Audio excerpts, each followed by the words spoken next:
1 더하기 1이 무한대가 되는 시간 1%TV가 여러분을 찾아갑니다. 각 분야의 1% 최고 전문가들이 모여 펼치는 지식의 향연 지금 시작합니다. 1%TV 꼭 구독해주세요. 오늘 주제는 광산업입니다. 광산업. 땅 파기. 땅 파는 거. 채굴. 네, 에 대해서 배워볼 거고요. 예. 코인데스크의 박근모 기자님 처음 뵙습니다. 어서 오십시오. 아유, 반갑습니다. 네, 반갑습니다. 어서 오세요. 반갑습니다. 네. 저는 코인데스크 코리아 박근모 기자라고 하고요. 네. 예. 채굴, 비트코인, 뭐 투자 관련된 내용을 취재하고 있습니다. 네. 아하. 전반. 가상자산 전반. 그렇죠. 네. 가상자산. 대해서. 자, 무슨 질문부터 드려야 됩니까? 가상자산에 대해서는. 채굴 우리가 진짜 코린이어가지고 오늘은 그럼 무슨 얘기 좀 우리 배우게 되나요? 그것부터 좀 알려주세요. 네. 제가 전반적인 채굴에 대한 전반적인 이야기를 해드리려고 그랬는데 네. 사실 저 오면서 PD분께 너무 많이 혼나가지고 어. PD님이 어. 3% 무시하시냐고 3%의 수준을 무시하시냐고 저한테 그러더라고요. 그래서 급하게 제가 수준을 높이기 위해서 최선을 다하려고 했는데 시간 관계상 양해해 주시기 바랍니다. 나 채굴 잘 모르는데. 나도 모르는데 우리 괜히 혼냈네. 너무 기초부터 많이 해주세요. 기초부터. 기가 죽었습니다. 오자마자부터. 가상자산에 관한 다양한 그 설명들은 다른 데도 있어요. 맞습니다. 있는데 가상자산에 대해서 처음부터 끝까지 회의적인 분들 그런 분들을 위한 기초편 좀 부탁드리겠습니다. 네. 저도 얼른 설득돼서 투자하고 싶습니다. 솔직히. 그런가요? 저는 설득이 안 돼서 투자를 못 하고 있지. 저는 개인적으로 사실 투자를 안 하고 있어서 예. 저도 약간 회의적인 입장이라 제가 투자에 관해서 제가 회의적인 글을 쓰고 사람들끼리 있지만 만났네, 저는 그래서 이거. 데이터 그래요? 기반으로만 계속 쓰면서 이렇게 보고는 있는데 아하. 모르겠습니다. 알겠습니다. 예. 네. 뭐든 배워보죠. 예. 네. 하여튼 채굴. 중국이 이제 채굴을 안 못하게 하죠. 못하게 만들었어요. 네. 그래서 채굴 시장에 좀 변화가 있다. 네, 그렇죠. 근데 사실 중국 채굴 금지된 게 특이한 점은 아니었고요. 왜 그러냐면 중국 정부는 한참 전부터 채굴에 부정적인 입장이 강했거든요.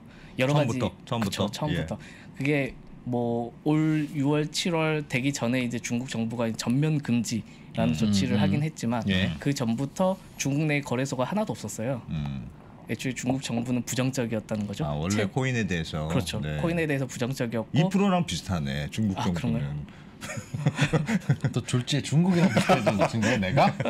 야 정말 자유주의 시장 경제 선봉에선 2%가 중국 정부랑 비슷하다고? 알겠습니다. 그래서 중국 정부가 그런 부정적인 입장이었는데 그 전부터 그래서 채굴에 관한 내용도 사실 최대한 중국 정부 억제하려고 노력을 많이 하고 있어서 여러 가지 이유는 있었죠. 뭐 전기, 뭐 수급 문제, 뭐 환경 문제 이런저런 이야기를 하면서 사실 전면적으로 이제 제안을 많이 하고 있었죠. 네. 저는 그거보다 중국에는 거래소가 없다. 는 얘기가 더 놀랍습니다. 놀랍죠. 중국의 10억 넘는 인구는 그쵸. 암호화폐 투자를 안 합니까? 그 어디서 거래는 할 거 아니에요? 네, 거래하죠 당연히. 거래소는 없지만 거래는 하고 있는데 네. 어디서요? P2P 방식으로 거래를 하고 있습니다. 그 당근 중국 마켓에서? 내에서는 정말 P2P 방식으로 거래를. 중국 내에서는요? 그렇죠. 예, 전당포 예전에 이용했던 것처럼 돈을 맡기고 그럼 어디 가서 비트코인 사고. 10개, 10개는 너무 비싸지. 그렇죠. 10개는 비트코인 뭐 10분의 1개 팝니다. 그쵸. 그러면 밑에 가서 그 거래소랑- 전화번호 주세요. 그쵸. 그럼 만나서 어디서 만납시다. 네. 뭐 어디서 만나 지갑 주소 이렇게 하면서 이렇게 아니면 서로 이제 하겠죠? 이렇게 또, 그렇죠. 돈 먼저 내놔라, 코인 먼저 내놔라, 뭐 그쵸. 이러다가 뭐 하기도 하고. 그래 당근 해야 되겠네. 당근 와, 혹시 그렇게 당근? 한다고요? 네, 그런 식으로 물론 이제 그거보다 좀 더 확장돼서 OTC라는 방식도 이용하긴 하는데 일반 개인들은 대부분 그런 방식으로 많이 이용을 하고 있었죠. 거래소가 없다 보니. 거래소가 없다. 네, 거래소가 와. 애초부터 중국 정부는 코인 그런 거는 하지 말라는 입장이었네요. 네, 그렇죠. 그러니까 코인도 하지 말라고 하는데 채굴을 가만둔다는 것도 사실 네. 중국 정부 입장으로서는 어쩌면 당연한 거죠. 네. 이게 채굴이라는 게 이게 우리가 이제 쉽게 생각해서 채굴이라는 게 그 코인을 만들어내는 그걸 채굴이라고 하는데 물론 이제 기술적으로 보면 이제 좀 더 복잡하지만 네.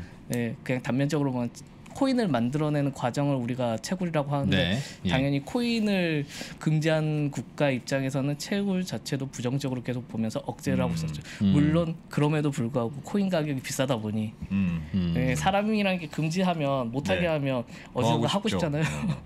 그래서 그래서 더 전기를 열심히. 끊어도 실제 제가 취재한 분들 중에서는 그 중국 오지나 이런 데 가서 발전소를 만들어 놓고 직접 전기를 생산해서 몰래 발전소를 만들어? 네, 그런 케이스도 있더라고요. 종종 꽤 대규모로 이렇게 하신 분들도 있고. 발전소를 만들 기술이 있으면 채굴을 왜 해요?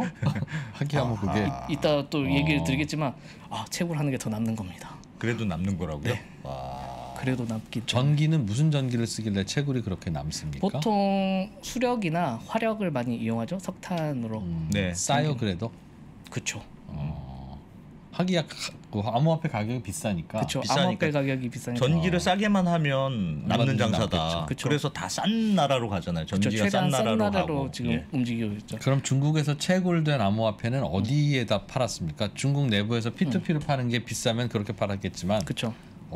비싼데 팔고 싶었을 텐데 어차피 거래소는 없는 대부분 전 세계로 퍼져나갔죠. 미국 쪽이 많이 가져갔고 네. 대부분 미국의 큰 손들이 비트코인을 많이 가지고 갔죠. 거. 뭐 일론 머스크 테슬라 같은 경우도 굉장히 많이 갖고 있으니까 네.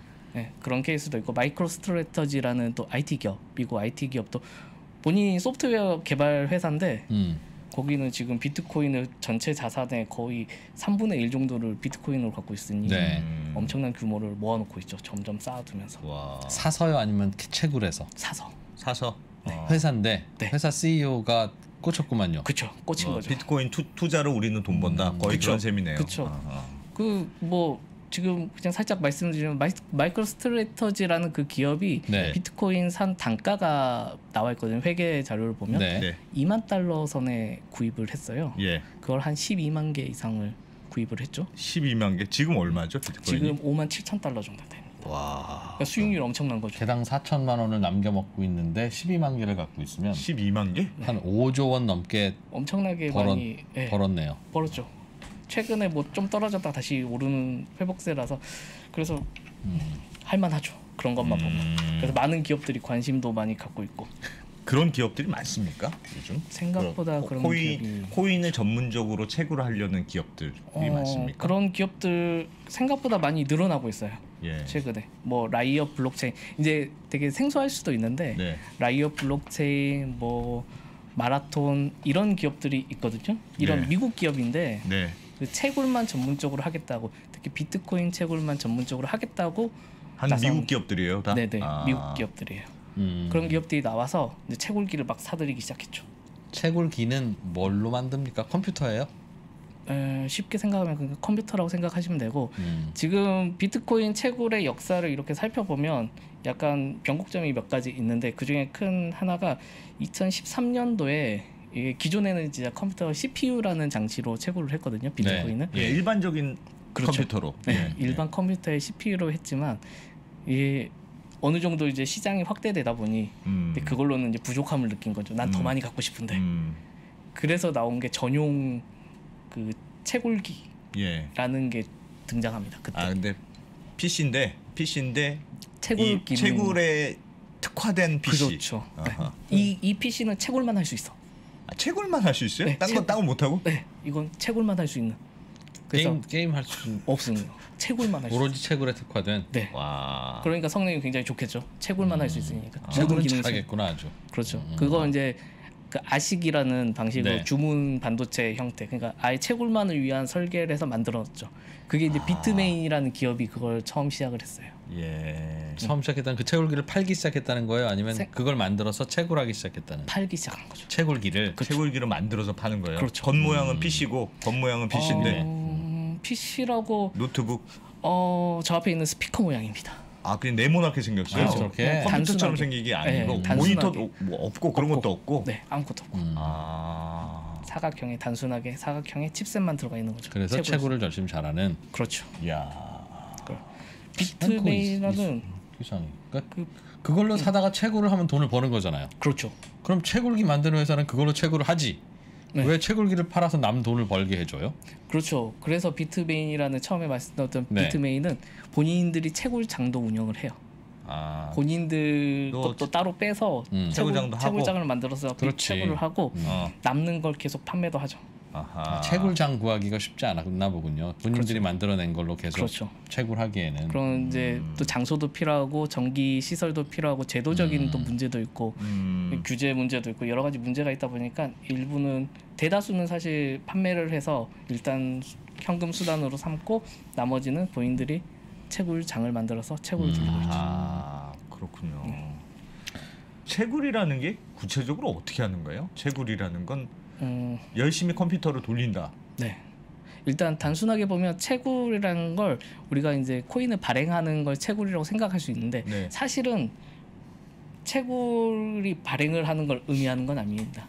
이게 블록체인이라는 건 데이터를 그 어느 공간에 차곡차곡 쌓는 걸 말하잖아요. 예. 차곡차곡 쌓아서 그걸 블록을 만들어주는 그렇죠. 거다. 그걸 블록을 연속되게 만들어주는. 이어주는 걸 블록체인이라고 하는데 네. 그 블록체인이 하나가 완성되기 위해서는 검증이라는 절차가 필요하거든요. 여기에 들어있는 정보가 데이터가 맞다라는 걸 해줘야죠. 예.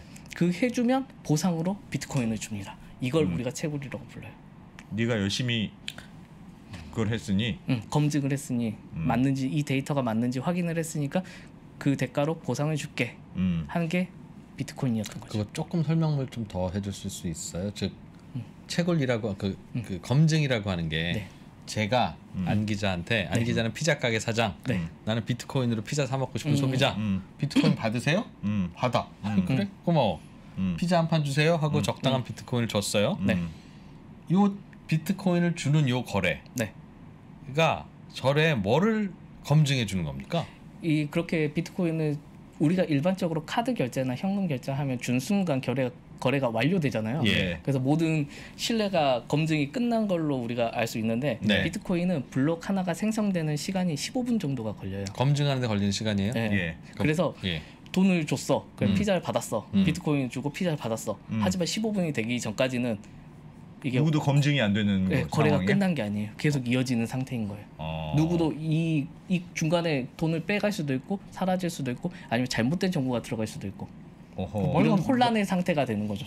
그럼 15분 동안? 이돈 제 돈이 안 기자 지갑에 가는데 걸리는 시간이 15분? 그렇죠. 그렇게 봐도 무방해요.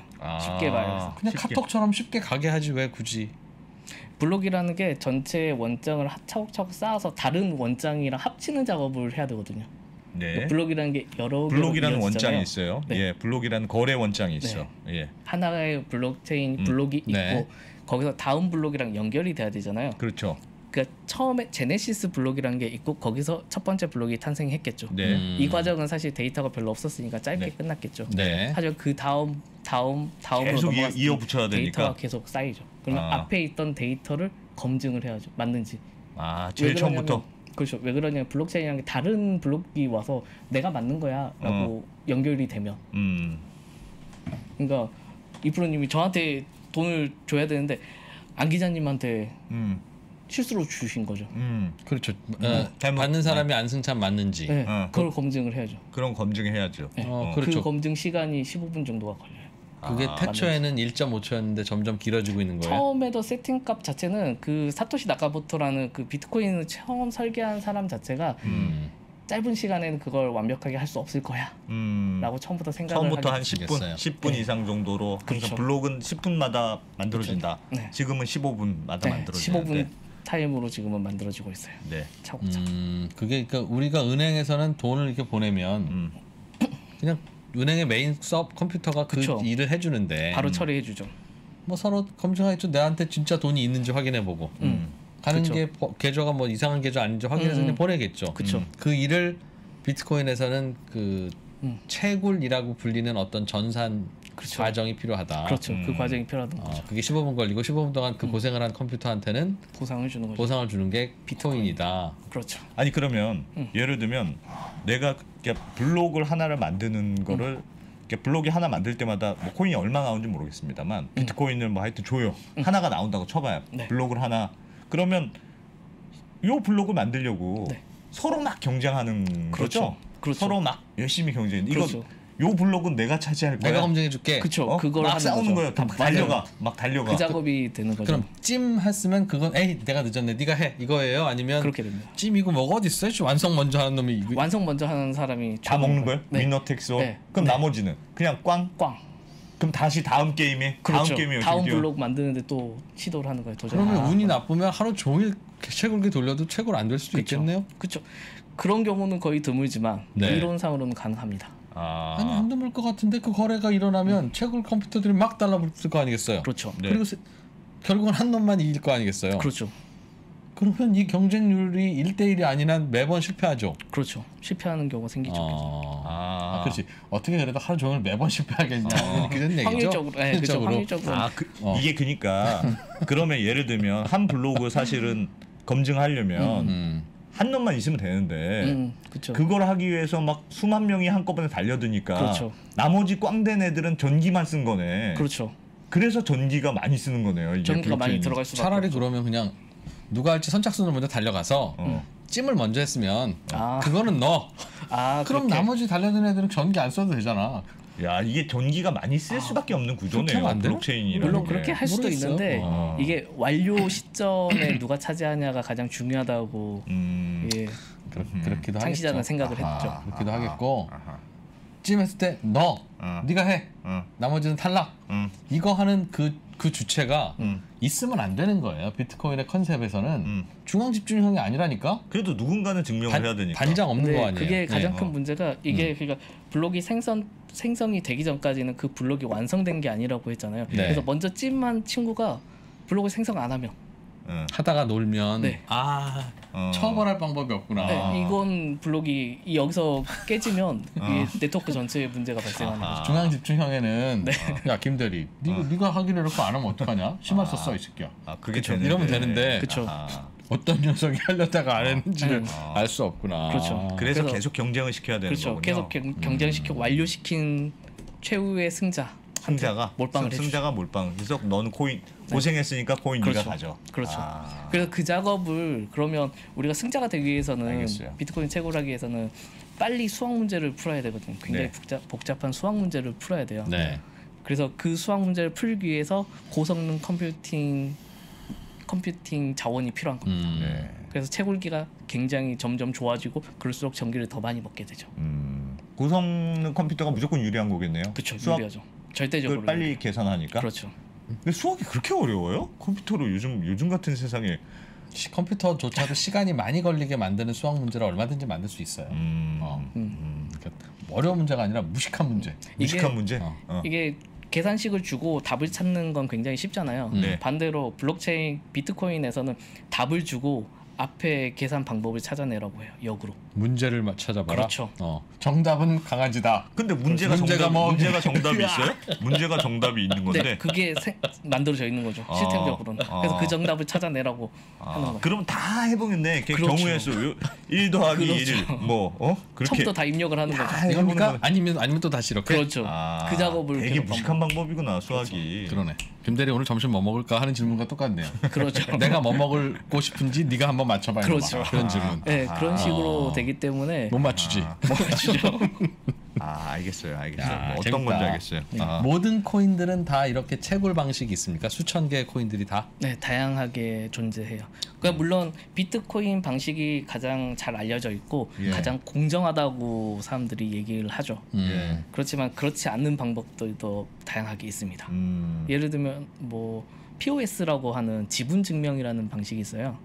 이건 POW 비트코인 방식은 작업 증명이라고 그래서 일을 많이 한 사람한테 그래 코인 일 주죠. 열심히 했으니까 인정해줄게 라는 거잖아요. 지분 증명 방식은 아니야 너가 코인을 많이 갖고 있으니까 그래 너 인정해줄게 가 되는 거예요. 그 거래를 증명도 안 했는데 코인을 많이 갖고 있다는 것만으로도 그 좀 더 기술적으로 들어가는데 코인을 많이 갖고 있다는 거 네트워크를 유지시켜 준다는 의미가 되거든요. 그래서 네트워크를 유지시켜주는 대가로 코인을 주는 겁니다. 지분 증명은. 그러면 예를 들면 거기도 블록이 있을 텐데 블록체인이니까 거래가 일어나는 블록들 10분 15분 단위의 블록이 있을 텐데 그 블록을 이 2%에서 안승찬한테 왔다는 걸 증명해주는 사람이 막 달려가서 찜한 사람이 아니고 지분 증명은 거기서 많이 갖고 있는 사람, 그 코인을 많이 갖고 있는 사람이 많이 갖고 있는 사람한테 랜덤으로 줘요. 그냥 랜덤으로. 랜덤으로. 네, 많이 갖고 있는 사람들 중에 꽤 많이 갖고 있는 꽤 여러 명의 이른바 힘께나 쓰는 사람들한테 많이 갖고 있을수록 랜덤으로 내가 당첨될 확률이 높아지는 거예요. 그럼 난 바쁜데라고 하면 안 할 건데 코인은 안 받으면 되지. 잠깐 밥 먹으러 왔는데 그럼 나 안 할래 그러면 오케이 너 다음 너 이렇게 한다는 거죠. 랜덤으로 무조건 지급되기 때문에 만약에 지급하기로 했는데 안 해라고 하는 경우는 사실 못 봤거든요. 하지만 왜 안 해? 코인 준다는데. 코인 준다는데 그것도 안 하는 자동으로 경우는 되는 아까 거. 하다가 멈추는 놈이 있을까봐 네. 그거 하다가 멈추는 놈도 있는데 처음부터 안 하는 놈은 당연히 있지. 그죠 있을 수도 네. 있을 거라고 생각이 드는데 만약에 그러면 다음 후순위로 넘어가게 돼요. 다음 후순위로. 네, 시스템적으로는 그러면 어려운 문제 안 풀어도 돼요? 그렇죠. 그러면 코인을 많이 가진 사람이 계속 버는 거네요. 그러면 그러니까 예를 들면 이 달려가는 건 내가 코인 하나도 없어도 열심히 달려가면 내가 하나는 찜할 수 있잖아요. 맞아요, 한 맞아요. 블록은 내가 먹을 수 있는데 지분 증명 방식은 달려가는 게 없고 내가 많이 갖고 있는 사람한테 기회가 많이 줘요. 맞아요. 그러면 많이 있는 사람만 계속 많이 늘어나겠네. 그렇죠. 근데 많이 갖고 있다는 것 자체가 비트코인을 많이 갖고 있다는 것 자체가 비트코인의 네트워크가 확산되는데 기여했다고 보는 거죠. 많이 갖고 있다고 나쁜 놈이 아닌 거예요. 많이 진짜 갖고 그건 있으면 자본주의적이네. 그죠. 완전 자본주의적인 시스템으로 되어 있는 거죠. 질문이 있어요. 아까 비트코인으로 넘어가서 피자 값을 코인으로 줬는데 네. 이게 실제 진짜이고 받고 이 거래가 맞는지를 확인하는 일련의 과정을 할 때 어려운 수학 문제 같은 걸 풀어야 된다고 하잖아요. 이 증명하려면 원래 그렇게 어려운 과정을 해야 되는 겁니까? 아니면 증명 자체는 쉬운데 아무나 할 수 없으니까. 그럼 코인이 계속 나오니까 코인의 발행량을 2,100만 개로 한정하기 위해서 이 거래 증명 자체는 어렵지 않으나 괜히 어려운 문제 하나 붙여넣어서 맞아요. 코인이 좀 적게 나오도록 이거 같은데? 희귀하도록 이거 맞아요? 후자 쪽입니까? 그게 정답입니다. 수학은 그냥 괜히 하는 거죠. 괜히 하는 그냥 거죠, 괜히. 괜히. 사실상 괜히 하는 거나 다름없죠. 그래서 비트코인 같은 경우에는 2주에 한 번씩 그 난이도가 오르락내리락 해요. 많이 참여하는 사람들이 너무 많으면 많아지면 더 어렵게 만들어 그렇죠. 있고. 어렵게 올리고 적다 싶으면 난이도를 조금 낮추고. 네. 항상 비슷하게 그런다. 블록이 그렇죠. 유지될 수 그렇죠. 있도록. 그렇게 그걸 유지를 자동으로 프로그램이 돼 있어요. 그렇죠. 사람이 많으면 어렵게 만들고. 그렇죠. 그럼 지분 증명 방식은 어려운 수학 문제 안 풉니까 그냥? 네. 그럼 전기가 들 일이 없네요, 그거는. 그렇죠. 그래서 지분 증명 방식이 친환경적인 채굴이다라고 얘기하시는 분들도 많죠. 그런데 굳이 어려운 문제를 한 이유는 비트코인의 발행량 자체가 진짜 2,100만 개밖에 안 돼. 네. 보증을 할 방법 있어? 야 이렇게 어려우니까 당연히 안 되지. 누가 봐도 2,100만 개보다 더 나올 수는 없겠구나. 이 구조상을 설명하기 위해서 그렇게 어렵게 하는 건데 네, 그렇죠. 지분 증명 방식은 어렵지 않다면 네. 거꾸로 지분 증명 방식의 코인은 무한대로 발행될 수 있는 거 아닙니까? 이론상 무한대로 발행할 수 있는데 그것도 제한을 처음부터 한 경우가 있고 없는 경우도 있어요. 그리고 처음에 이제 비트코인 방식은 이제 작업 증명이라고 했잖아요. 그래서 일해서 열심히 해가지고 이렇게 하는 건데 이더리움 같은 경우가 이더리움 1.0 지금 현재 이더리움은 POW 방식이거든요. 작업 증명 비트코인이랑 똑같아요. 삽질하는 거. 네, 삽질한다. 똑같은데 무한대예요. 이더리움은 무한대예요. 이더리움은 발행량 끝이 없어요. 계속 무한대로 계속 나와요. 거기에 대해서 우리는 한계가 있다는 얘기는 안 한다. 그렇죠. 네. 그런데도 수학 문제는 푼다. 그렇죠. 굳이 그럼 어려운 걸 왜 내서 한계를 둬요? 그러니까, 가격이 오르니까 서로 가져가려고 하잖아요. 그러니까 발행량을 조절하려고. 네. 발행량을 그렇죠. 조절하려고. 수급을 조정하는 거죠. 난이도. 적절하게 근본적으로 수급을 처음부터 제하는 숫자는 없으나 연준이네, 연준. 그렇죠. 그 역할을 자동 프로그래밍이 하는 거죠. 비트코인도 탈중앙이 개념이고 즉 정부나 이런 것이 화폐를 발행하고 금융을 통제하게 하지 말자. 그렇죠. 이더리움도 같은 탈중앙 개념입니까? 그렇죠. 똑같습니다. 이론상으로. 그러면 그럼에도 불구하고 비트코인이나 이더리움을 보면 특히 이제 이더리움은 야 우리 저 작업 증명으로 하지 말고 지분 증명으로 하자. 내지는 뭐 이렇게 하자, 저렇게 하자, 이건 이렇게 바꾸자. 그걸 누가 하냐? 하는 걸 누가 결정합니까? 그럼 중앙이 없으면? 보통 그런 걸 이 블록체인 쪽에서 DAO라고 얘기를 하거든요. DAO? DAO라고 예. 해서 탈중앙화 자율 조직이라는 네. 걸 하나를 만들어요. 모임이죠. 그 많이 갖고 있는 사람들끼리의 모임이에요? 그렇죠. 일종의 그렇습니다. 많이 갖고 있는 사람들의 모임이라고 보시면 좋아요. 네. 그게 정부 아니야 그냥? 그렇죠. 약간 정부 느낌이 나죠. 탈중앙화 점점? 자율 지배 조직이 뭐야? 그거? 근데 누구나 거기에 참여할 수 있고 누구나 그 이더리움이나 이런 운영상의 뭐 제도 규정 이런 걸 제한을 할 수 있어요. 그게 이제 좀 다른 얘기지만 우리가 탈중앙을 시도하고 탈중앙의 개념을 기치를 들고 중앙화에 대해서 견제하고 싫어하는 이유는 그 중앙이라고 하는 사람들이 타고난 귀족이라서 세습되기 때문이 아니라 그 누구도 중앙은 될 수 있으나 중앙이 되는 순간 이 중앙이 갖고 있는 그 고질적인 어떤 문제가 생길 수밖에 없어. 그렇죠. 옐런이 무슨 의장으로 태어난 게 아니지 않습니까? 그렇죠. 누구나 될 수 있어도 된 거지만 아무튼 그런 조직이 존재하면 뭔가 비효율도 있을 수 있고 비민주도 있을 수 있으니 우리는 그런 거 만들지 말자라는 개념인데 그렇죠. 뭔가 컨트롤과 질서를 잡기 위해서 뭔가 필요하니까 이건 탈중앙 자율위원회? 그렇죠. 그리고 그쪽이 그 사실상 중앙의 역할을 하면 그게 무슨 탈중앙이에요? 이제 블록체인 씬에서는 이제 그런 경우 이 다오에는 누구나 참여할 수 있다. 그리고 누구나 제안을 할 수 있고 그걸 투표로 결정한다. 근데 지금의 우리 선발하는 지금의 탈중앙이 아닌 중앙 집중화된 모든 국가들이 그렇죠. 누구나 수상과 대통령이 될 수 있고 그거는 투표로 결정하니까 그것도 탈중앙이네요. 그럼 맞아요. 저도 그래서 그런 식으로 반론 되게 많이 제기를 했었죠. 이게 블록체인이 과연 탈중앙화라고 얘기할 수 있냐라는 식으로 문제 제기를 많이 했었고 사실 거기에 대한 명확한 정답은 아직 없는 것 같아요. 아직 고민 중이에요. 뭔가 결정해야 되는 사람은 필요하고 그렇죠. 근데 우리는 탈중앙이야. 그렇죠. 그럼 어떻게 할 거냐? 그래서 그렇죠. 탈중앙 자율위원회라는 걸 그때 만들어봤다. 그렇죠. 근데 그게 중앙이지 뭐. 그게 정부고. 그렇게 생각하면 또 그렇지. 근데 재밌는 건 이게 약간 좀 결을 다리하게 하지만 이오스라는 프로젝트가 있거든요. 이로스? 이오스라는 그런 프로젝트가 있는데 이건 지분 증명 방식으로 돌아가는 곳이에요. 그리고 만든 회사도 있고 재단도 있거든요. 네. 그럼 되게 만든 사람 명확하네요. 만든 사람도 명확하고 운영 주체도 명확하고 하지만 이걸 만든 댄 라이언이라는 이 친구는 블록체인은 누구나 이용하고 평등해야 된다. 탈중앙화 돼야 된다. 라고 말하면서 관여를 전혀 안 했어요.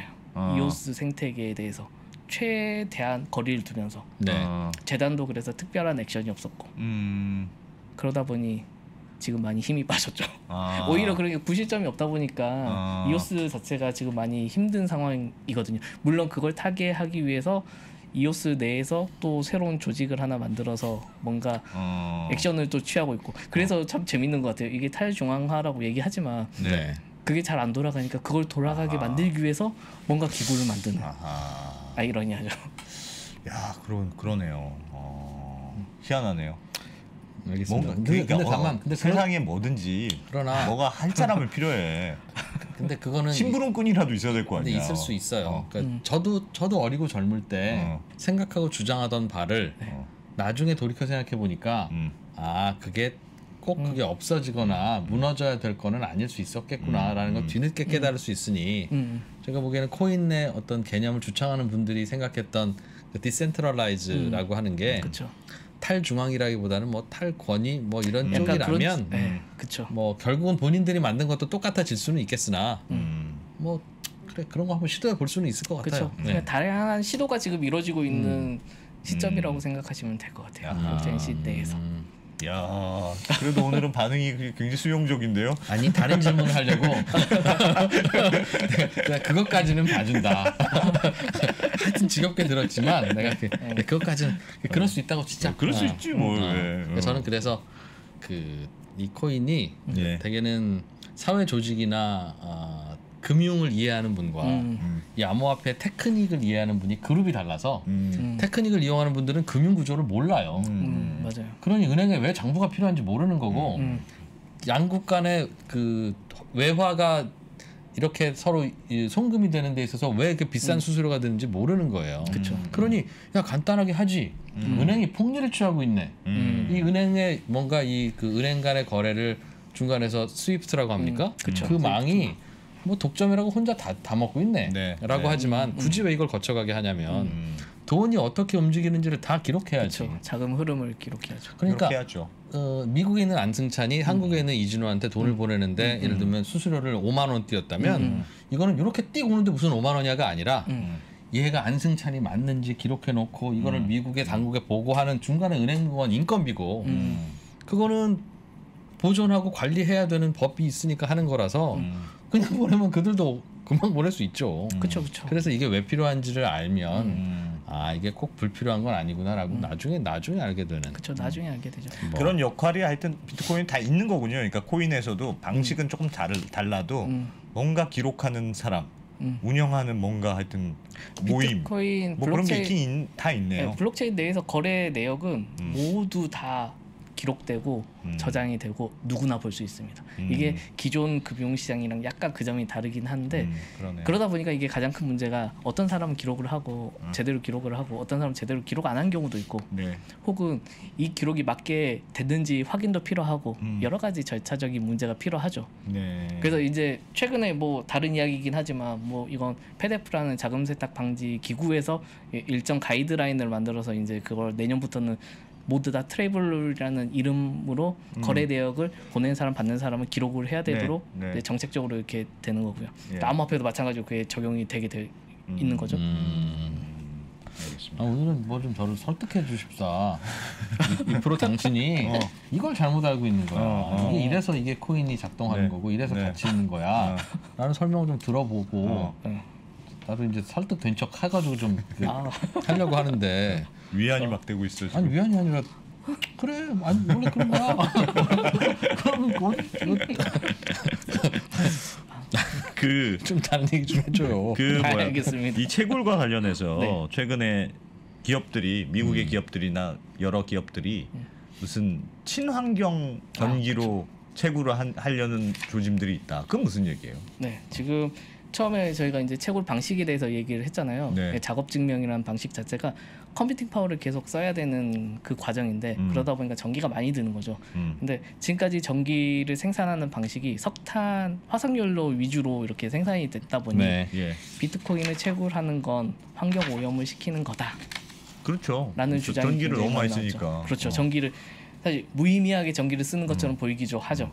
세상에 존재하지도 않는 디지털 상으로만 존재하는 무언가를 만들어내기 위해서 열심히 전기를 막 써. 좀 막대한 전기를 쓴다라고 해서 지금 뭐 몇몇 기업들이 그러니까 여기 지금 들어가 있는 뭐 라이엇이나 마라톤이나 뭐 하이브 네. 이런 기업들이 모여서 블록체인 협회를 하나 만들려고 준비를 하고 있거든요. 네. 출범을 하려고 미국 내에서. 근데 이 기업들이 이제 채굴을 하는 채굴 기업들이에요. 사실 채굴하는 기업들끼리 미국 모여서 내에서 채굴을 하는 기업들. 모여서 협회를 만들려고 그렇죠. 한다. 본인들이 굉장히 공격을 많이 당하다 보니 수익을 많이 내는 와중에 너희들은 환경 오염시키면서 수익을 내고 있구나 예. 라는 공격을 받다 보니 아니야 우리 친환경으로 한번 해보려고 노력하고 있어 라고 지금 협회를 만든 거죠. 그래서 이제 재생에너지를 이용해서 한번 채굴을 한번 해보자 라는 식으로 나왔던 거고. 그게 말이 될까요? 재생에너지는 이제 비싸잖아요. 전기가 전기요금이. 비싸죠. 그래서 최근에 네. 나온 뉴스 중에서 하나솔루션 뉴스가 예. 뭐 지분 투자를 뭐 그쵸. 했다는 게 있었는데. 지분 투자를 들어갔는데 그 네. 업체가 사실 미국 내에서 채굴장을 관리해주는 업체거든요. 이름이 뭐죠? 라시움이라는 라시움? 네. 네. 그 업체인데 하나솔루션 1억 달러나 투자를 했어요 최근에. 1억 달러? 네. 굉장히 큰 돈을 던졌죠. 네. 네. 그래서 이렇게 투자를 한 이유 자체가 사실 하나솔루션 내에서도 채굴 쪽에 대해서 유망하다고 생각을 하고 있는 걸로 보이는데 이제 하나솔루션의 기존 사업 모델이 태양광이나 이런 친환경 쪽이 좀 있잖아요. 그렇죠. 그래서 제가 그쪽 분들이랑 얘기를 나눠봤는데 그래서 본인들도 그걸 생각을 하셨다고 하더라고요. 친환경 자기네들이 갖고 있는 친환경 에너지를 활용하는 방법을 한번 비트코인 채굴하는 업체 쪽과 붙여서 연결해서 한번 테스트를 한번 해보자. 아하. 그러니까 이런 시도는 계속 이어지고 있는 것 같습니다. 친환경을 한번 해보자. 물론 이제 문제가 좀 있긴 하는데 태양광 같은 경우에는 밤에는 안 되고 이제 안 되잖아요. 예. 그래서 이제 그런 걸 어떻게 해결할 것인지 이게 보통 비트코인 채굴이란 건 24시간 계속 전기가 공급돼야 되거든요. 전기가 단절되는 순간 복구되는데 시간이 꽤 많이 걸려요. 그래서 일정하게 전기가 계속 들어가야 되는데 이걸 어떻게 해결할 것인지 그게 이제 관건이 되긴 하고 있죠. 잘 안 될 것 같은데 왠지. 왜냐하면 다 그러니까 전기도 중국에서 많이 하는 이유가 중국 전기가 싸서 그렇고 그렇죠. 미국에 가서도 왜 텍사스 같은 데서 많이 한다고 그렇죠. 하잖아요. 텍사스에서 많이 텍사스가 준비를 하고 있죠. 전기 요금이 싸다. 그 유일한 이유는 그런 거 아니에요? 네 맞아요. 그래서 텍사스 다 싼 데 가서 지금 찾아서 하고 있는데 그렇죠. 최대한 싼 곳에 신재생 가서 에너지로 전기를 해서 그게 단가가 맞을까요? 지금도 근데, 제일 싼 데로 찾아가는 것 같은데. 모르겠어요. 뭐 단가가 맞을 수도 있을 거고 안 맞는 곳도 있겠죠. 그쵸. 뜨거운 태양광 있는 곳은 맞을 거고. 다만 이게 이제 친환경 에너지라고 하는 게 그때 달라서 맞아요. 일정하게 유지시키는 밤에는 게 전기 잘 안 쓰는데 밤에 바람이 불어. 그 전기 어떻게 할 거야? 그렇죠. 그 전기를 저장해놨다가? 저장해서 수소로 만드는 방법도 있고 그냥 ESS에다 저장하는 방법도 있는데 그렇죠. 그 전기로 채굴을 해서 코인으로 저장하는 방법도 있겠지. 이것도 저장 수단이다. 그렇죠. 그렇지. 그런 것 같은데요. 네, 맞아요. 저는 그래서 그런 식의 관점을 가진 분들이 종종 있더라고요. 이게 예. 비트코인 채굴하는 게 친환경 논란거리가 되냐? 왜 그러냐면 어차피 비트코인 채굴할 때 드는 전기를 다른 데 써봤자 어느 유용한 데 쓰겠냐? 비트코인 가치가 더 큰데 어차피 더 가치가 큰 곳에 이 전기를 써야 되지 않겠냐? 라고 주장하시는 분들도 있더라고요. 그래서 비트코인 자체는 친환경 논란할 가치가 없다. 애초에 가치가 높은 곳에 전기를 쓰는 게 맞기 때문에. 네. 물론 지금은 비트코인 가격이 굉장히 비싸기 때문에 이런 논리가 지금 통하긴 하지만 어허. 그런데 그 지분 증명 방식 어려운 수학 문제 안 풀어도 네. 거래 인증해주고 그 블록체인마다 돌아가는 거. 그렇죠. 그렇게 하면 전기 안 써도 되고 전기 안 쓰면 채굴 안 해도 되겠네요. 수학 맞아요. 안 풀어도 되니까. 전기가 많이 필요하지 않죠. 그렇게들 다들 많이 가고 있어요, 그럼? 지금 최근에 나온 블록체인 프로젝트를 살펴보면 대부분이 이제 지분 증명 방식으로 지금 돌아가고 있어요. 새로운 코인들. 네. 예. 사실 비트코인이랑 이더리움 같이 오래된 코인 빼고는 네. 네. 지분 증명 방식을 다 활용합니다. 그걸 기반으로 해서 본인들도 다 한계를 느끼기 때문에. 그런 거예요. 그러니까 탈중앙으로 새로운 방식으로 해보려고 하니까 문제가 생기고 주고받는데 15분씩이나 걸리는 걸 어떻게 돈으로 써? 등등. 그렇죠. 이제 그러다 보면 그러면 이제 지분 증명 방식으로 바꾸면 되지라고 하면 자꾸 진화는 하는데 그렇죠. 진화하면 할수록 그럴 거면 은행으로 우리 하는 거랑 똑같네. 그렇죠. 가 되는 거라서 그럴 거면 왜 갑자기 새로운 거 하겠다고 하셨어요? 이제 이런 문제가 되는 그런 논란이 있기도 하는데 지분 증명 방식이 여러 가지 유리한 시스템인 건 맞아요. 작업 증명 처음에 제가 얘기 들었잖아요. 하나의 블록을 생성하는데 걸리는 시간이 이제 비트코인 15분 정도 예. 걸리잖아요. 근데 지분 증명은 이론상 무한대로 빨리 줄일 수가 있어요. 어차피 지분만 있으면 되니까. 랜덤으로 고르기만 하면 되니까. 10분 뭐 15분 이렇게 할 이유가 없다. 증명은 안 해도 돼요. 그래도 증명은 뭐좀 해야 확인은 되겠지. 확인해야 그래서 되는 거 말한 아니야? 증명이 이 블록은 믿을 만한 블록이야. 도장 꽝 찍는 과정이거든요. 사실상. 못 믿을 블럭이라는 건 없어요? 도장이 찍힌 블록은 무조건 믿어야 됩니다. 근데 도장 찍기 전에 믿을 블럭인지 못 믿을 블럭인지는 봐야 되죠. 그 내용물의 그 옳고 그름은 상관을 안 해요. 무조건 찍어요? 네. 무조건 찍을 거면 굳이 왜 찍어요? 그 앞에 블록이랑 연속성이 맞다는 걸 증명하기 위해서. 그러니까 그걸 확인해야 되잖아요. 맞는지는. 그렇죠. 동일하기만 하면 돼요. 그러니까 그걸 봐야 되지 않느냐는 거예요. 그거 사실 보는 과정은 오래 걸리지 않으니까. 수학을 푸는 게 오래 걸리지. 그 과정은 근데 사실 그거 오래 봤을 걸리는 때 과정이에요. 이거 이러면 아니네 하는 경우도 있어요. 있죠. 그걸 보통 우리가 블록에서 가지치기 나온다고 하거든요. 그러니까 원래 이어진 내용에서 다른 내용이 갑자기 끼어들면 새로운 블록체인이 하나가 라인이 생겨요. 그러면 이제 검증자들은 그걸 생각하는 거죠. 이 A라는 블록이 맞을까? B라는 블록이 맞을까? 새롭게 튀어나온 그렇죠. 애가 맞냐? 원래 게 그렇죠. 맞냐? 그걸 이제 고민하기 시작하는 거죠. 그러면 컴퓨터 돌아가야 되네요. 그렇죠. 일부 돌아가게 되죠. 돌아가는데 그 돌아가는 건 수학 문제 푸는 거에 비하면 훨씬 간단하다. 훨씬 간단하다. 그렇죠. 근데 그렇게 할 거면 그냥 전 세계에 어떤 슈퍼컴퓨터 하나 갖다 놓고 네가 다 해라 그냥. 네가 다 해. 굳이 뭐 주문 누가 많은지 이렇게 뿌리지 말고. 근데 그렇게 또 그렇게 하면 누군가 하면 지금 방식이 그렇잖아요. 누군가 그렇죠. 중앙에서 하나 해. 그럼 이 중앙가 하는 애가 혼자서 하잖아요. 증명을. 그럼 얘가 잘하는지 안 잘하는지 감시하는 애가 또 생기잖아요. 그럼 걔 또 월급을 줘. 그리고 이걸 관리하는 조직이 또 생겨. 그게 똑같은 문제야. 네, 마찬가지 문제가 발생하는 거죠. 이 문제를 해결하기 위해서 나온 게 블록체인인 거. 알겠습니다. 뭐 기왕 의심하는 질문 던지는 김에 하나만 더 할게요. 알겠다. 뭐 세상도 이렇게 돌아가니 코인도 그렇게 돌아가는 거 뭐라고 안 할게. 뭐 그럴 수 있지. 예. 세상이 뭐 코인보다 나은 게 굳이 먼저 생겼다는 것밖에 더 있겠어요? 네. 똑같은 거 있는데 왜 만드니 하는 그런 뭐 나무람이나 그럼 니네는 왜 세상을 그렇게 지배하고 있니? 저런 방식으로 하는 그 물음이 똑같다면 인정하겠으면 그럼 지금 이 나오는 그 블록체인이나 암호화폐나 이 방식이 그게 없으면 실생활이 불편해지는 거꾸로 그럼 실생활에 유용한 뭔가 그러니까 인류의 생활을 바꾸던가 가치가 있는 것들은 그런 거 아니겠습니까? 모든 것이 그림 그려놓으면 최소한 마음이라도 뿌듯하고 뭐 바퀴는 물건을 잘 굴려주기라도 하고 그것은 뭐에 유용합니까? 그게 유용하다면 우리는 어떤 희생을 치르더라도 비용을 치르더라도 그걸 활성화시켜야 되니까 그게 뭡니까라는 것. 즉 코인입니다 말고 코인은 어떤 쪽에 유용하게 쓰이고 있습니까? 또는 쓰일 수 있습니까? 하는 질문은 뭐라고 답합니까? 블록체인에서 우리가 얘기할 때 가장 중요하게 짚는 지점이 트러스트레스라고 부르거든요. 그러니까 신뢰 없음. 네. 신뢰가 없는데 믿을 수 있는 시스템. 네, 약간 이해가 안 되시죠? 그래서 기존의 시스템 같은 경우에는 특정 누군가 중앙화 기관이나 누군가가 컨트롤할 수 있는 권한을 모두 갖고 있잖아요. 그걸 감시하기 위해서 누군가 또 존재할 테고. 근데 블록체인은 이 사람을 내가 못 믿겠던 거죠. 못 믿기 때문에 이 사람 없이도 신뢰할 수 있는 무언가를 만들어서 뿌려보자. 그래서 나는 이 사람을 믿을 필요도 없어. 하지만 이 사람에서 나온 건 믿을 수 있어. 가 되는 거죠. 왜? 다 보고 있으니까?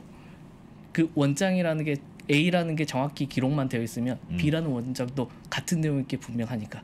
근데 기존 시스템에서는 A라는 원장이 정확하더라도 B로 가는 순간 이게 위변조될 가능성이 있잖아요. 누가 고칠 수 있는 권한이 있으니까. 그렇죠. 누가 관리 안 하는 장부는 그렇죠. 그렇죠. 근데 블록체인은 그게 불가능하죠. 원천적으로. 앞에 있는 블록이랑 동일해야지만 검증이 되니까. 그래서 저는 그 예전에 이게 어디다 써요? 라고 하는 질문에 대해서 제가 느끼기에 야 그거는 그럴 수 있겠구나 이용하겠다라고 느꼈던 사실상 유일한 게 아프리카에 내 돈을 성금을 보냈는데 그 성금을 아프리카 난민한테 전해지는지 중간에 배달 사고가 나는지 난 모른다. 그러나 그거를 코인으로 보내면 내가 보낸 코인이 결국 마지막에 누가 썼는지까지도 내가 알 수 있으니 그렇죠. 배달 사고는 없지 않느냐. 기존의 화폐가 이걸 할 수 있어? 뭐 아니면 회계사가 날아가서 검증을 해야 되는데 그거 아니면 안 되는데 그 비용이 드니까 못 하고 있고 그래서 그렇죠. 나도 기부도 안 하고 뭐 이런 악순환인데 그건 해낼 수 있잖아라고 하니까 난 그건 되게 유용하다. 그렇죠. 얼른 그거라도 하자. 그건 진짜 좋다. 이미 그래서 그런 비슷한 방식을 이용하는 프로젝트도 많이 있습니다. 기부 관련해서도 많이 존재하고 또 기업들은 그 부분에 집중을 하고 있어요. 이게 물류 원장 같은 경우에 종이로 지금까지 전부 다 종이로 처리를 하고 있는데 이 처리하는 과정에서 중간에 기사나 배달 기사분이나 이렇게 누락하거나 잘못 적거나 이런 경우가 발생을 하는 거죠. 중간에 혹은 누가 빼먹거나 뭐를요? 뭐 물건이나 원장에서 숫자를 다르게 쓰는 거죠. 택배할 때? 택배할 때 다르게 쓰는 거죠. 이러면 도착했을 때 확인할 수 있는 방법이 어디서 바뀌어가지고 지금 문제가 발생했는지 구분이 안 되는 거죠. 이 물건이 진짜 내가 주문한 물건이 맞는지. 근데 블록체인으로 기록을 해서 관리를 하면 이게 원천적으로 해결이 되는 거죠. 모든 게 동일하게 한 번 기록된 건 끝까지 그대로 가니까 중간에 바뀜 없이. 그래서 서플라이 체인 쪽에서 많이 이용을 하려고 시도를 하고 있죠. 왜 안 돼요? 어떤? 왜 시도만 되고 있어요? 일부 지금 삼성 SDS 같은 경우에는 이미 도입을 했어요. 자기네 자체 시스템을 블록체인 기술을 활용해서 이 원장 기술을 활용해서 이미 돌리고 있죠. 그거는 탈중앙으로 돌아갑니까? 비트코인처럼? 이건 보통 우리가 컨소시엄 블록체인이라고 부르거든요. 그래서 파트너사들만 공유를 할 수 있는 시스템으로 가요. 그러니까 예를 들면 원래는 내가 물건을 A에서 B로 보냈다. 미국에 누구한테 보냈다. 그러면 내가 갖고 있는 원장, 제가 받은 원장, 그걸 두 개를 이제 서로 맞습니까? 이렇게 비교해야 되는데 그렇죠. 블록체인으로 하면 그걸 그때 투명하게 진행 사항마다 블록이 만들어져서 내가 뭐 검사할 것도 없이 확인이 되는 거죠. 그냥 누구나 다 실시간으로 체인을 보기만 하면 된다. 블록들을 보기만 하면 된다. 예, 더 쉽게 그냥 설명을 하면 제가 $100 봉투에 $100를 담아서 네. 이제 택배를 B라는 사람한테 보내는 거죠. 예. 근데 중간에 택배 기사 아저씨가 $100에서 그러니까. $50를 빼고 $50만 포장해서 보내는 거예요. 그렇지, 그럴 수 있지. 네. $50만 있었어요 하면서. 예. 그렇지. 그렇지. 그러면 이걸 누가 검증을 할 건가요? 근데 그게 확인이 안 되죠. 블록체인이 있으면 검증이 돼요? 블록체인에서 처음에 $100라고 기록을 해놨으면 네. 택배 기사가 이거 $50 있었다고 우길 수가 없는 거죠. 그거는 애초에 $100. 그거는 블록체인 처음에 안 쓰고 원장에도. 기존 택배 시스템에서도 내용물이 뭡니까? 돈입니다. 그러면 이건 저희가 확인해야 됩니다. 라고 잘라서 $100 확인하고 다시 테이프 붙여서 배송. 맞아요, 그렇게 할 수 그렇게 있죠. 하면 되잖아요. 맞아요, 블록체인은 근데 자를 필요도 없는 거죠. 자를 필요도 애초에. 처음에 $100가 들어가 있으면 이건 $100로 처음에 바꿀 수가 없는 원장이 $100로 써 아니, 있는 거예요. 그러나 그거는 진짜 $100인지는 누가 확인해야지. 블록체인이 옆에서 돌아간다고 그게 확인되는 게 아니잖아요. 그래서 그 네. 처음에 그 믿을 필요도 없다고 한 게 애초에 보내는 사람이 내가 $100라고 해서 보냈으면 그 봉투에 있는 게 $100든 아니든 상관이 없는 거예요. 받는 사람도 $100의 계속 봉투를 받는 계속 같으냐 다르냐, 그렇죠. 데이터가 같으냐 다르냐만 그것만 계속 따진다. 구분을 하는 근데 개념은 그런데 실생활에서는 진짜 봉투가 가니까 이거를 입증하려면 중간에 봉투가 훼손된 적이 없다는 걸 입증해야 되는 물리적인 입증이 필요하지.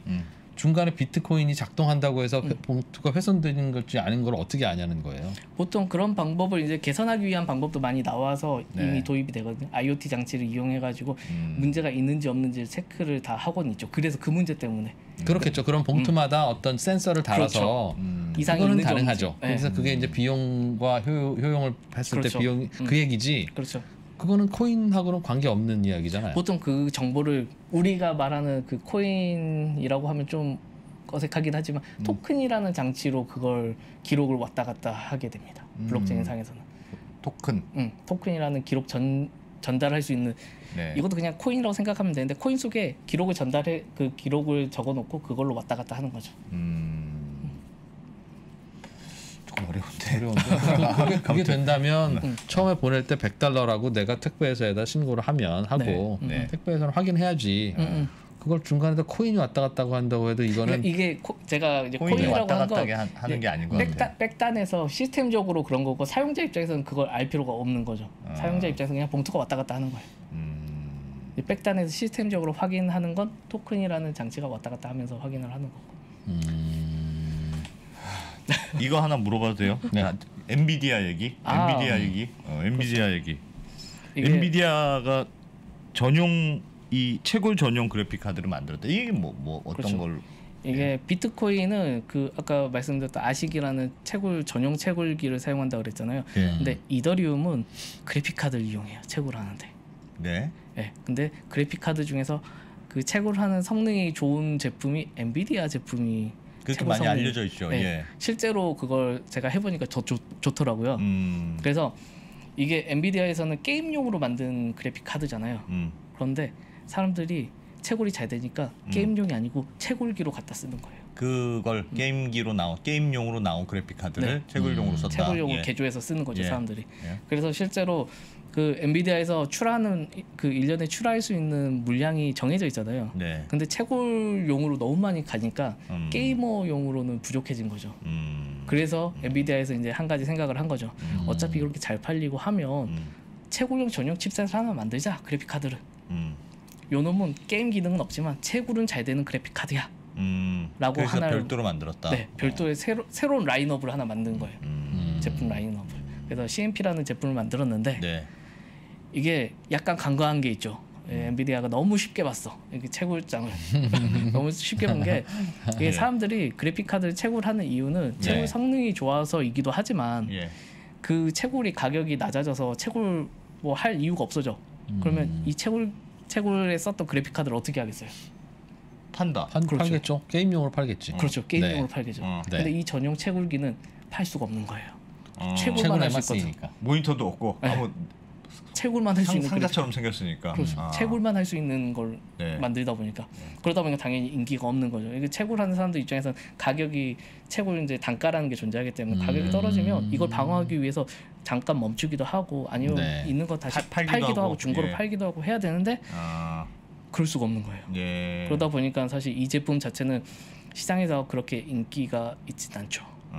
물론 여기 이 제품을 팔기 위해서 엔비디아도 여러 가지 장치를 마련해 줬어요. LHR이라고 네. 채굴 기능을 그냥 게임용 그래픽 카드니까 이라고 말하면서 그래픽 카드의 그 채굴 성능을 뚝 떨어뜨려놔요. 그 지금 존재하는 그래픽 그런 카드는 것도 가능해요? 네, 기술적으로 그냥 가능합니다. 수학 문제 푸는 건데? 네, 특정 기능만 줄여놨어요. 지금 현재 팔리고 있는 제품들이 대부분 엔비디아 제품들은 대부분 그래서 락이 걸려 있다고 저희가 표현을 하죠. 채굴 락이 걸려 있다. 전용 칩셋을 따로 팔려고 그렇죠. 전용 그래픽 카드를 따로 팔려고 기존의 주는 거는 성능을 일부러 후지게 만들고. 그렇죠. 야, 그렇게 머리 쓴 열심히 쓰네. 엔비디아. 다양하게 그렇게 했지만 이제 중고로 파는 게 더 이득이라 네. 사람들이 그 전용 칩셋을 살 이유는 전혀 없었던 거예요.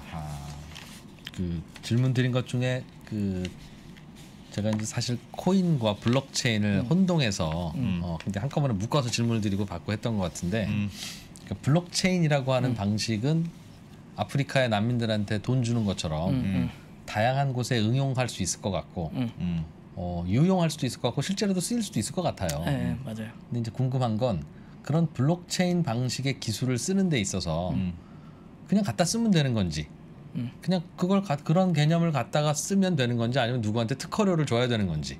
대부분의 블록체인의 네. 그런 기술은 기반 기술은 전부 다 오픈 소스로 풀려 있습니다. 누구나 그냥 갖다 쓰면 돼요. 그러면 블록체인이 유용해져서 앞으로 온 세상에 블록체인과 응용된 많은 그 재화나 혹은 서비스들이 많이 생겨서 땡큐 블록체인 하는 날이 온다 하더라도 그게 코인 가격이 오르는 거랑 어떤 인과관계나 논리가 생깁니까? 즉 블록체인이 유망하기 때문에 코인 값이 오른다가 설명이 되려면 블록체인을 쓸 때마다 어떤 코인을 사야 된다든가 아니면 블록체인을 쓸 때마다 어떤 코인의 주인한테 뭘 줘야 된다든가 그래야지 그렇죠. 블록체인이 돌아가는 데 있어서 코인이라고 하는 부산물이 나온다 해서 이게 가격이 올라갈 리가 없잖아요. 바다가 인류의 미래라고 해서 바다에 나오는 미역이 비싸지는 건 아니지 않습니까? 그렇죠. 네, 그게 그렇게 제가 생각하는 게 맞아요? 네, 일부 맞는데 그래서 틀린데, 그걸 고민을 이미 많은 사람들이 일부만. 했습니다. 그래서 일단 기본적으로 블록체인을 이용하면 블록체인 이용 수수료라는 가스비라는 게 존재해요. 네. 이용 수수료거든요. 네. 그 수수료로 내가 갖고 있는 코인의 일부를 지급을 해야 됩니다. 네트워크에 그냥 내는 거예요. 블록체인은 오픈 소스인데 왜 그냥 갖다 쓰지 어디다 내요? 네, 그 기술은 오픈 소스인데 기술은 오픈 소스인데 이게 좀 더 들어가면 이게 저희가 처음에 채굴자들 이야기를 했잖아요. 네. 채굴자들은 블록을 검증하는 역할을 한다고 했잖아요. 예. 이 검증하는 역할의 가장 중요한 점이 이게 쉽게 생각해서 그냥 서버를 하나 세워놓는 거나 마찬가지거든요. 네. 이 거점을 하나 만들어 놓고 도장을 찍어주는 거점을 하나씩 만들어주는 거예요. 예. 이게 그래서 이 작업이 진행하면 이게 비용이 들잖아요. 근데 이 검증을 하는 과정에 보상이 지급된다 그랬잖아요. 그게 이제 채굴. 조라는 가려면 누군가 도장을 찍어줘야 되니까 수학 문제는 이제 안 풀어도 그렇죠. 되고. 그 보상의 일부가 이 수수료로 충원이 됩니다. 그 보상의 재원이 그렇죠. 이 코인을 왔다 갔다 하는데 하여튼 뭐든 쓰는 그렇죠. 사람이 그 쓰는 사람이 돈을 내고 그렇죠. 아니, 뭘 내고 그렇죠. 그 코인을 내고 돈으로 코인을 내고 네. 그 돈으로 도장 찍어주는 사람한테 보상을 주는 준다. 네. 그렇게 돌아가는 세상입니다. 물론 완벽하게 100% 그러진 않거든요. 근데 일부 그 안에서 자발적으로 이제 보상으로 생성되는 게 있지만 네. 그 이용자 수수료가 채굴자들한테 보상으로 들어가게 되어 있어요. 구조적으로. 예를 들면 그게 많이 쓰이면 그 보상액도 많아서 그렇죠. 예를 들면 어떤 기업이 우리의 물류 시스템을 블록체인화해서 하고 싶다. 어떤 은행이 우리의 뭔가를 블록체인으로 쓰고 싶다면 처음에 일부 쓸 때는 그래 그 수수료 주자. 걔네들이 그쵸. 다 만들어 놨으니까 맞아. 오케이. 그러나 이걸 많이 쓰게 되면 야 이거 우리도 원리 똑같이 아는데 우리 전산팀이 개발하자. 그렇게 해서 돌리고 이제 너희 건 안 쓸게. 너희도 이제 비싸 이런 때가 오지 않습니까? 네, 그렇죠. 이미 그런 사례가 존재하죠. 클레이튼, 카카오에서 만든 블록체인 네. 클레이튼이라고 있거든요. 그 클레이튼 같은 경우에는 처음에는 최근까지도 무료였어요. 네트워크 사용 수수료가 무료였어. 네. 누구나 이용해도 수수료를 안 내고 보상만 받아가는 거죠. 네. 네. 채굴자들이. 예. 근데 최근에 정책이 바뀌었습니다. 이용 수수료가 포함이 됐어요. 이제 더 이상 이제 무료로 해주기에는 중간에 본인들이 손해 볼 수는 없다는 거죠. 그쵸. 채굴자한테는 돈 주고 너희들은 무료로 그렇죠. 이용해. 그럴 수 원래 없으니. 그래서 이제 그렇게 되는 거죠. 그래서 그 보상률 자체도 네트워크 사용량에 따라서 자동으로 오르락 내리락 하게 되어 있어요. 시스템적으로. 처음에 설계할 때 그렇죠. 그렇게 설계가 처음 되어 설계할 있는 때. 거예요? 그건 여기서 이제 블록체인 가장 큰 특징인데 그래서 우리가 누구의 개입도 없이 사람의 개입 없이 돌아가는 시스템이라고 블록체인을 많이 설명하기도 하죠. 이미 한번 설계해둔 대로 블록체인은 사람의 개입 없어도 알아서 조정이 됩니다. 그런 식으로. 처음에 설계할 때 설계를 잘못하면 그렇죠. 그런 문제가 발생하기도 하죠. 제가 보기엔 어떤 블록체인을 활용한 어떤 서비스 그게 참 머리에서 안 떠올라서 저는 힘든데 그런 거를 아예 알았어 너희들 가스비 안 내 우리끼리 할 거야 라고 해도 우리 유저는 우리한테 와 예를 들면 온라인 뱅킹 신한은행 계좌를 그렇게 쓰려는데 신한은행 가입자는 여기로 와야지 야 나는 너희 여태 안 갈 거야 이럴 리는 없잖아요. 그렇죠. 그러니 그런 서비스들은 굳이 이더 안 써도 될 것 같아요. 아 맞아요. 그런데 이더리움 그 생태계에 모여 있는 많은 사람들이 있어야 돌아가고 나한테 굳이 안 와도 되는 예를 들면 3프로 TV를 무슨 블록체인으로 이렇게 해야 되면 그거를 우리가 만들어서 자 3프로 TV로 오세요 하더라도 그걸 어디다 알려 그렇잖아요. 그럼 저 이더리움 어딘가에다 얘기해야 더 잘 알려진다면 우리는 그 가스비 내고라도 그쪽으로 가야죠. 그렇죠. 그게 그렇게 맞죠. 서비스들이 좀 나뉘는 것 같은데 그렇습니까? 굉장히 많이 그런 식으로 나눠지고 그거에 특화된 서비스들도 지금 이미 많이 나와 있는 상태고요.